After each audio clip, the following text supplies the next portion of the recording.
Un matin froid sur la côte nord, le vent charrie des odeurs de sel, de fumée et de sang. Quelque part au loin, des corps mugissent, et le silence avant la tempête devient plus dense que l'air lui-même. Que mangeait l'homme qui, quelques heures plus tard, allait s'engouffrer dans l'abîme de la bataille, sachant qu'un seul sur 10 en réchapperait? Qu'est-ce qui nourrissait le corps et l'esprit de ceux qui marchaient à la mort sans sourciller? Sur les sites vikings, les archéologues ont découvert des os calcinés, des céréales et des traces de miel. Ces découvertes sont les vestiges d'un ancien rituel alimentaire d'avant-bataille. Non pas de simples repas, mais des épreuves pour le corps et un symbole de purification. Les historiens rapportent qu'avant la bataille, les hommes du Nord mangeaient de la viande bouillie et buvaient de l'hydromel enivrant, non pour le goût, mais pour la force. Ils croyaient que chaque cuillerée était un pas vers le Valhalla. Une épaisse bouillie d'orge et de viande séchée était appelée soupa, un mot simple, rude, mais plein de vie. Elle était cuite dans des chaudrons, au fond desquels se déposait le sel, une trace des mers du Nord.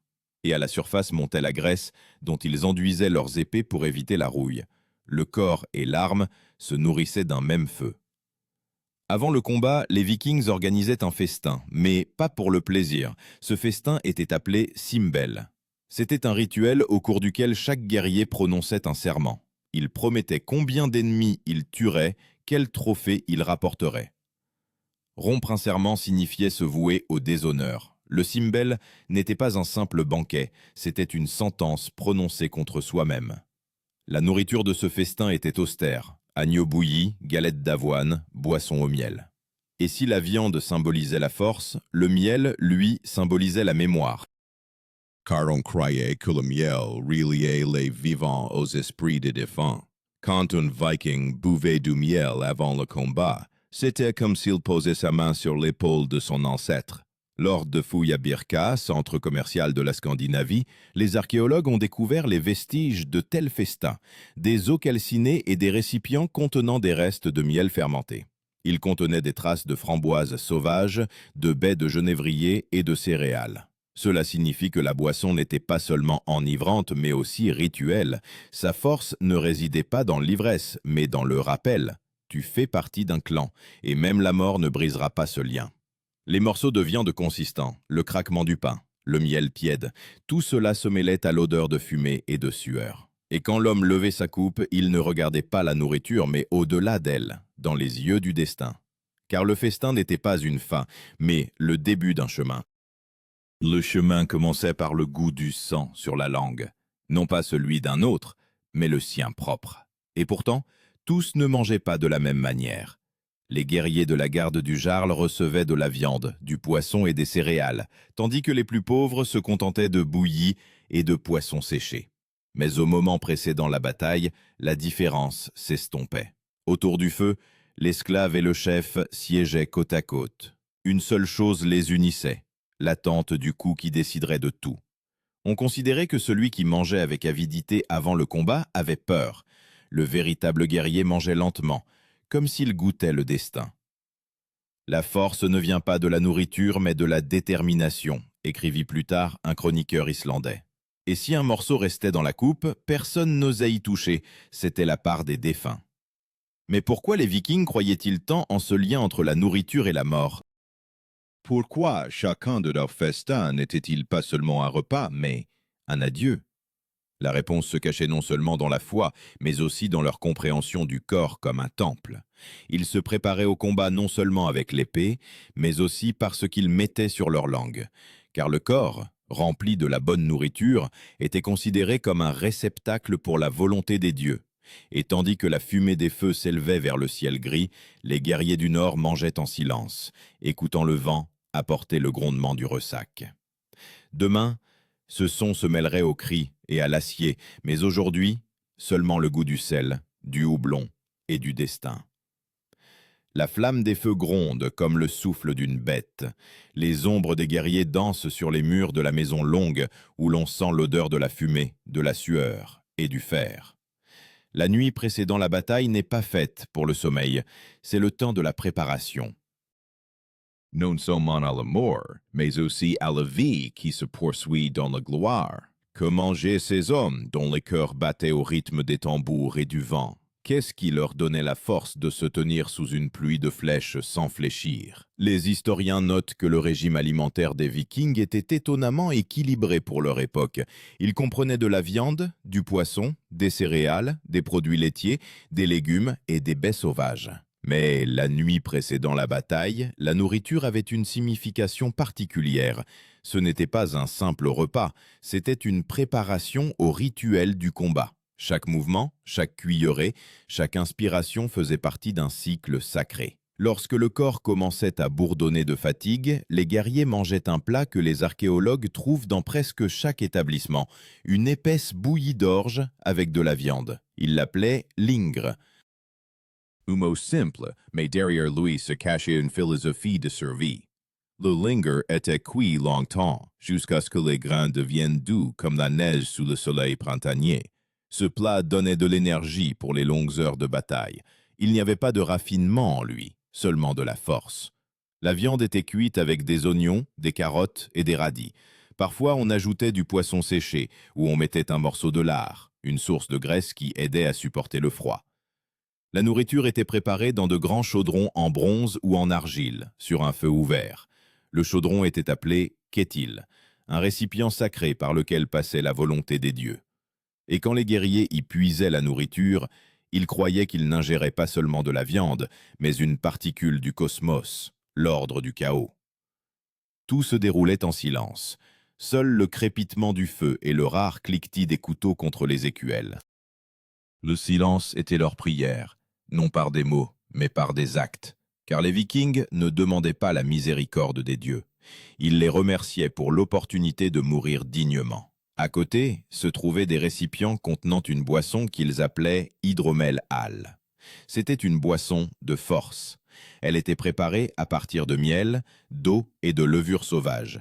Parfois, on y ajoutait des baies et des herbes. Les scientifiques qui ont examiné les restes de ces récipients y ont trouvé des traces d'absinthe, de bruyère et de bistorte. Ces plantes donnaient à la boisson son amertume et aidaient à la concentration. Boire cette halle avant le combat était un acte particulier. Chaque gorgée comme un battement de cœur.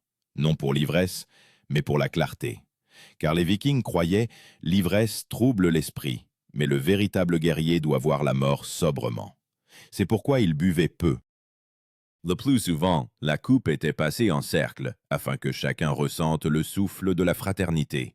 Le sel occupait une place particulière. Cette poudre blanche, plus chère que l'argent, était extraite des rives des fjords ou importée du sud.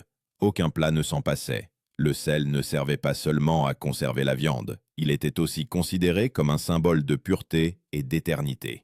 Avant la bataille, on en frottait la peau et les poignets des armes. On croyait que le sel éloignait les mauvais esprits et fortifiait l'âme. Ceux qui avaient déjà perdu des amis lors de précédentes expéditions posaient un petit morceau de pain sur le sol.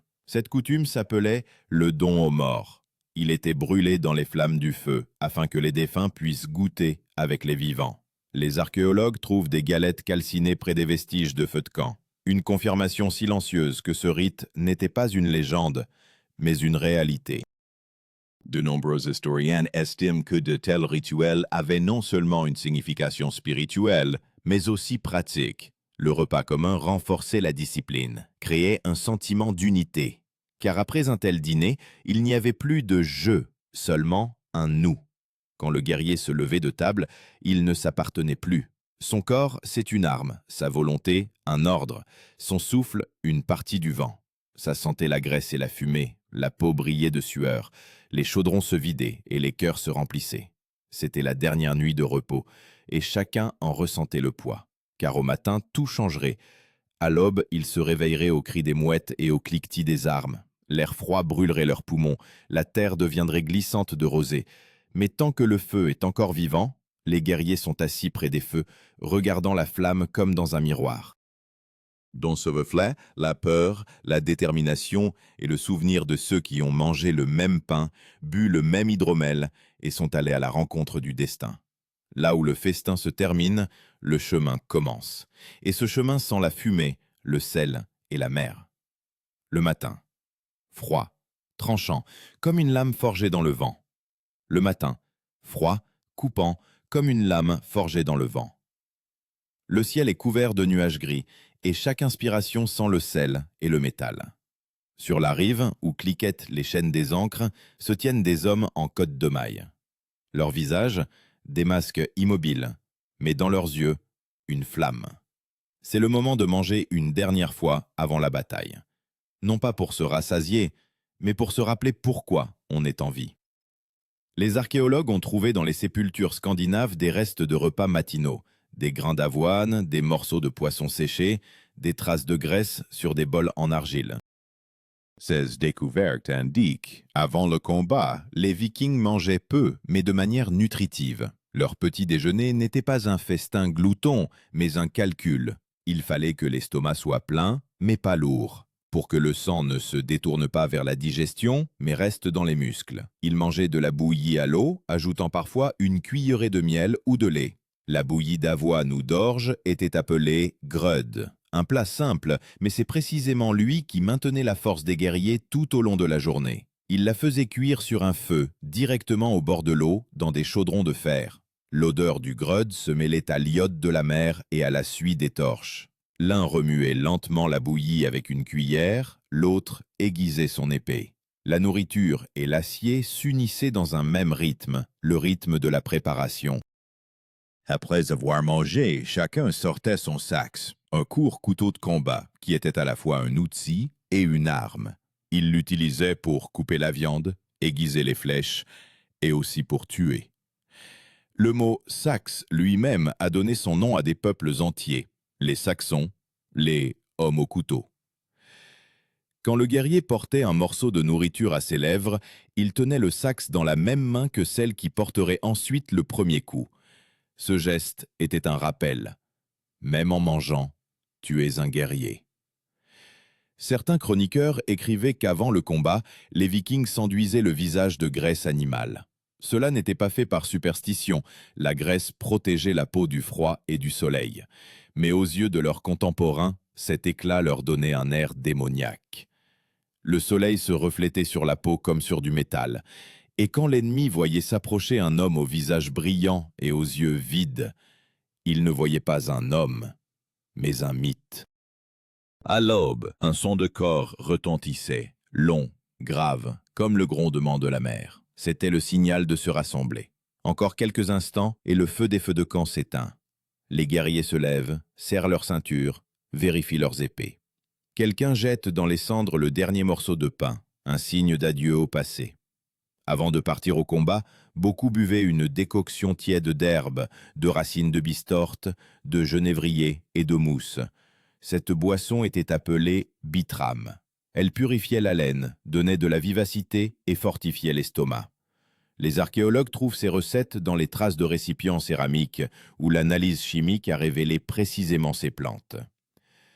Et bien que la science moderne l'explique comme une tentative de soutenir le métabolisme, pour les Vikings eux-mêmes, c'était une boisson de force, un don de la terre. La nourriture prenait fin, mais pas le rituel. Après le repas, le silence commençait. Personne ne parlait. Seulement la respiration et le cliquetis du métal. Ce moment s'appelait stilfre, le silence avant la tempête. On le respectait non par peur, mais par respect. On croyait que les paroles fortes pouvaient effrayer les dieux et que le silence rendait l'âme lourde comme une pierre. Les historiens débattent de la rigueur avec laquelle ces coutumes étaient suivies, mais toutes les sources s'accordent sur un point. Les Vikings accordaient une immense importance à la manière dont commençait le jour de la bataille. Car le rituel matinal était leur ajustement interne. Ce qui est pour nous aujourd'hui café et petit déjeuner était pour eux une connexion avec les ancêtres, avec ceux qui avaient déjà combattu avant eux et qui les attendaient au Valhalla. Ça sentait le brûlé, la sueur et le métal. Le soleil perçait les nuages, comme une épée qui s'enflamme. Les guerriers se formaient en skjoldborg, un mur de boucliers.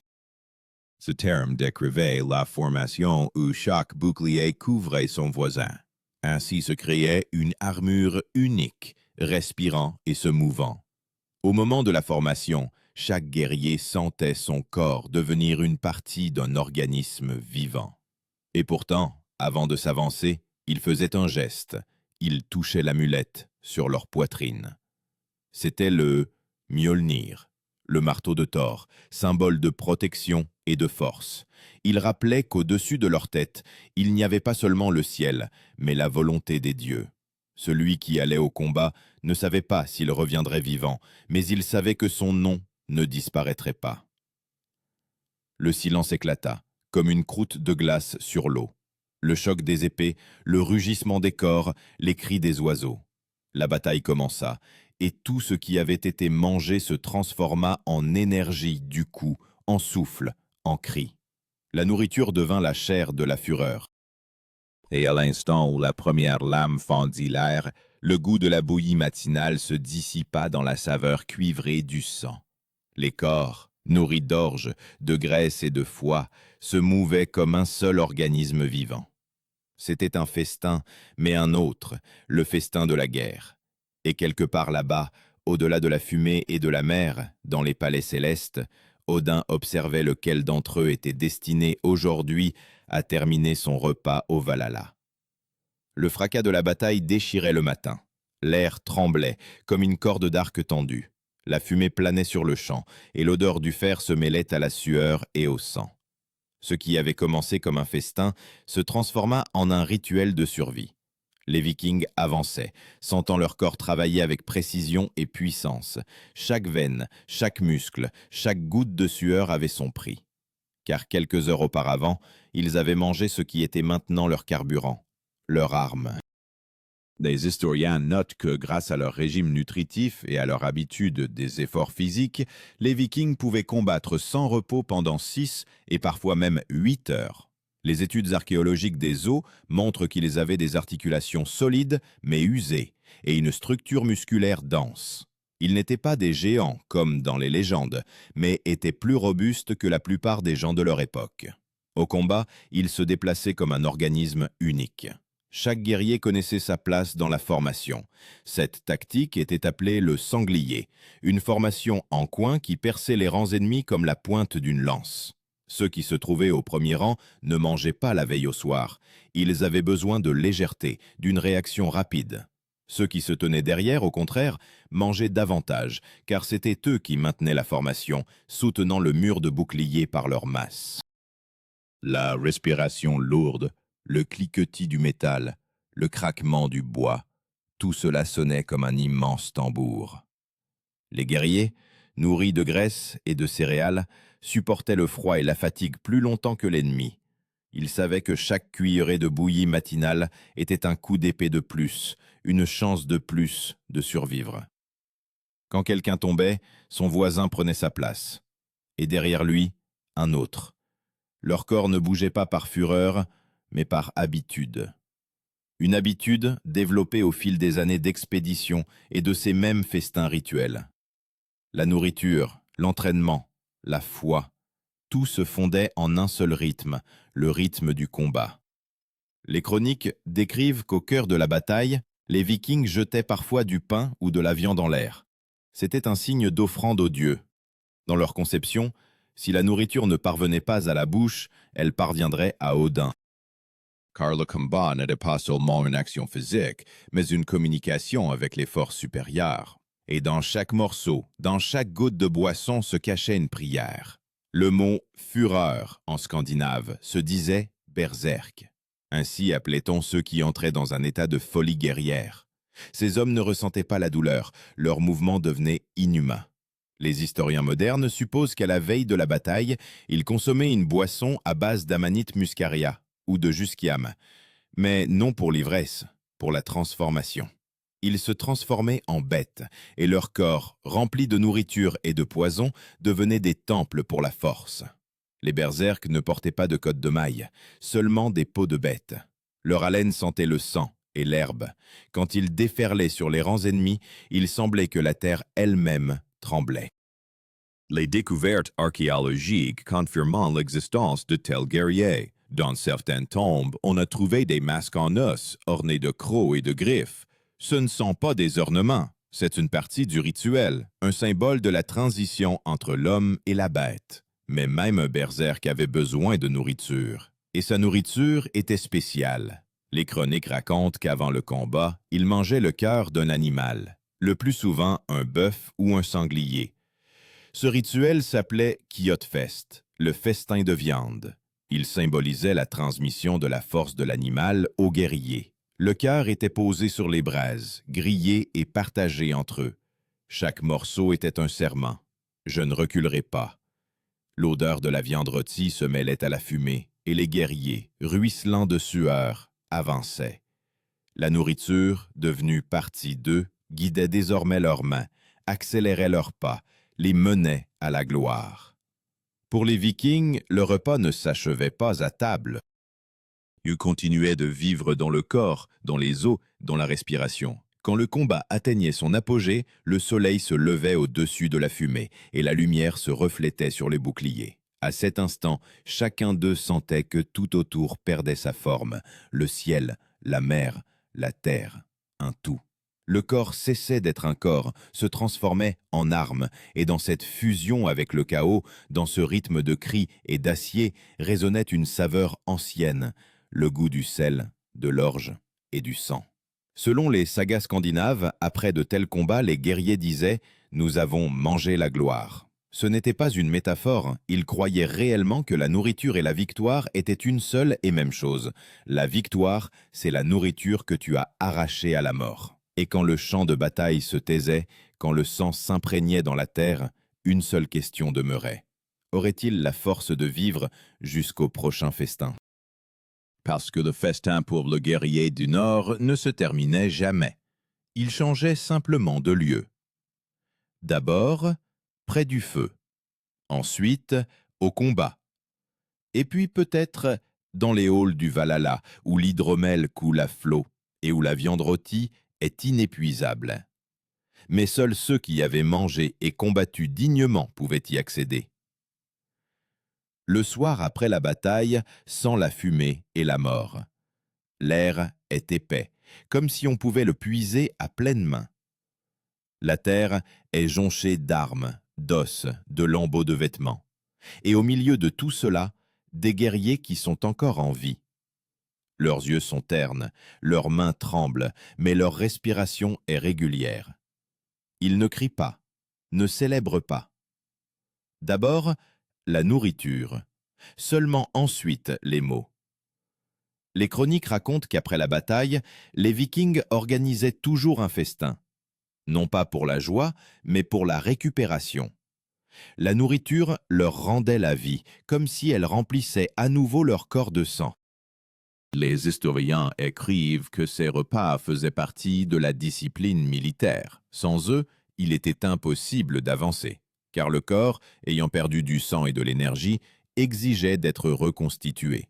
La première chose qu'ils préparaient après la bataille était un bouillon d'os d'animaux morts. Ce bouillon épais s'appelait soupa drotna. Il était cuit longtemps, avec du sel, de la racine de persil, parfois des algues séchées. On croyait qu'il redonnait chaleur et force. Les guerriers le buvaient chaud, directement dans des coupes en bois, tandis que la fumée s'élevait encore au-dessus de la terre. La chaleur du feu passait par les doigts, dans les veines, et avec elle, la vie revenait. Ceux qui pouvaient marcher ramassaient les restes de leurs compagnons. Les tués étaient brûlés ou enterrés, et leur part de nourriture était placée près du feu. C'était une coutume ancienne, partager le repas avec les morts. Personne n'osait manger plus que sa part avant d'en avoir donné une partie aux défunts. Les archéologues trouvent près de ces lieux des galettes calcinées et des os disposés en motifs. La trace de ce rite répété pendant des siècles. Ensuite, on mettait la viande sur le feu, le plus souvent du bœuf ou du porc. Elle était grillée sur des brochettes, saupoudrée de sel et d'herbe. Ça sentait la chaleur, la fumée et la sueur. Quand la viande commençait à crépiter, l'air se remplissait d'un son qui était comme de la musique. Pour un viking, le son de la viande qui grille était un symbole de vie. Si tu entends ce crépitement, cela signifie que tu es en vie. Un plat spécial était le sverdmjøt, de la viande marinée dans du miel et du vinaigre. Elle se conservait plus longtemps et aidait à guérir les blessures. Les chercheurs modernes supposent que l'acide et le miel possédaient effectivement des propriétés antiseptiques. Mais pour les Vikings, ce n'était pas un processus chimique, mais de la magie. Quand ils mangeaient du sverdmjøt, ils croyaient qu'à chaque cuillerée, leur corps était purifié du sang de leurs ennemis. La boisson après le combat était une bière légère, diluée avec de l'eau. Elle étanchait la soif et empêchait l'ivresse. Il était interdit de boire à la volée, seulement après un toast au défunt. Ce toast s'appelait « Skål ». La coupe était passée de main en main. Chacun buvait et prononçait le nom d'un camarade tombé. Et tant que ces noms résonnaient, il semblait que les morts étaient assis à côté, écoutant silencieusement, partageant la chaleur du feu et l'odeur de la viande grillée. Les guerriers mangeaient en silence. Seul le crépitement du feu de camp et le grondement des flammes remplissaient l'air. Quand les premières forces revenaient, quelqu'un commençait à chanter. Ces chants s'appelaient « Drodvet », des strophes héroïques sur la bataille. Ce n'étaient pas des plaintes, c'étaient des comptes rendus devant l'éternité. Qui était tombé? Qui avait tenu bon? Dont le sang avait coulé sur les pierres. Le rythme poétique remplaçait la prière. Car les peuples du Nord n'avaient pas de texte sacré. Leur rôle était rempli par la mémoire. Le soir, le brouillard montait au-dessus du champ. Les guerriers s'asseyaient plus près des feux de camp, s'enveloppant dans leurs capes. Dans leurs mains, un morceau de pain et une cuillère en bois. Le pain, pas seulement de la nourriture. Il symbolisait la terre sur laquelle ils se tenaient. Les Vikings l'appelaient Jordgafa, le don de la terre. On croyait qu'en mangeant du pain après la bataille, on se connectait à sa terre natale et elle acceptait ton sang comme un sacrifice. Parfois, un vieil homme apparaissait parmi les feux de camp, un skald. Il ne combattait pas, mais connaissait tous les noms des défunts. Il chantait à leur sujet, nommant chacun par son nom, et les guerriers écoutaient, sans lever les yeux. Car dans sa chanson, ils entendaient non seulement le passé, mais aussi l'avenir, car chacun savait qu'un jour, quelqu'un chanterait aussi à son sujet. Les archéologues trouvent des coupes en bronze avec des inscriptions gravées. La mémoire, notre festin. Ces mots se répètent dans différentes régions, de l'Islande au Gotland. Ce n'est pas une devise ni une prière, c'est l'essence de leur monde. Tant qu'on se souvient, tu es vivant. Quand la nourriture était finie, les guerriers jetaient les os dans le feu. C'était le signe de la fin du festin. La flamme s'élevait, crépitait, comme pour leur répondre. À partir de ce moment, la bataille était considérée comme terminée. Ils pouvaient de nouveau dormir, de nouveau manger, de nouveau vivre. Mais au fond de chaque coupe restait un dépôt, du miel, des cendres, de la mémoire. Cette nuit-là, la fumée des feux de camp s'élevait vers le ciel, comme pour atteindre Asgard lui-même. Et quelque part là-bas, dans les halls du Valhalla, les vieux guerriers levaient leur coupe à la rencontre des nouveaux. Le festin continuait, juste de l'autre côté de la mort. Quand le jour se leva, le vent emporta l'odeur de brûlé et de sel. Les feux de camp s'étaient éteints, et seul le silence restait sur la terre. Ceux qui avaient survécu à la bataille se levaient lentement. Leurs visages étaient couverts de suie, leurs mains de sang, mais dans leurs yeux, la tranquillité. Ils savaient, le cycle était achevé. Le festin, le combat, le repas d'après, tout cela faisait partie d'une seule respiration. Les historiens écrivent que c'est à travers ces rituels alimentaires que les Vikings unissaient la vie et la mort en un tout. La nourriture était pour eux un pont entre les mondes. Elle commençait près du feu et se terminait au Valhalla. On croyait que celui qui mangeait avec honneur mourrait avec honneur. Dans les couches archéologiques, on a trouvé de nombreux récipients, où, avec les restes de nourriture, gisent des fragments d'armes. Ce n'est pas un hasard. Les Vikings plaçaient la nourriture et la lame côte à côte, pour que le guerrier dans l'au-delà n'ait pas faim et ne reste pas sans défense. Leur foi en la force du repas était plus profonde que la foi en la victoire elle-même. Et quand le soleil se levait au-dessus du champ, ils partaient, emportant non pas des trophées, mais la mémoire. Chaque pas résonnait de douleur dans le corps, mais sous la peau vivait la force, celle-là même qui naissait de la fumée, de l'orge et du sel. Ils savaient, ce goût resterait avec eux jusqu'à la fin. Entends-tu le crépitement de la flamme, le grésillement de la viande, le goutte à goutte du miel? C'est le son d'une ancienne promesse. La nourriture du Viking n'était pas seulement de la nourriture, c'était un serment fait par le corps, un serment de tenir bon jusqu'à ce que le souffle s'épuise. Et maintenant que tu sais ce que mangeaient les guerriers du Nord avant la bataille, demande-toi, aurais-tu eu la force de manger ton dernier morceau de pain, sachant que demain, il pourrait être ton dernier?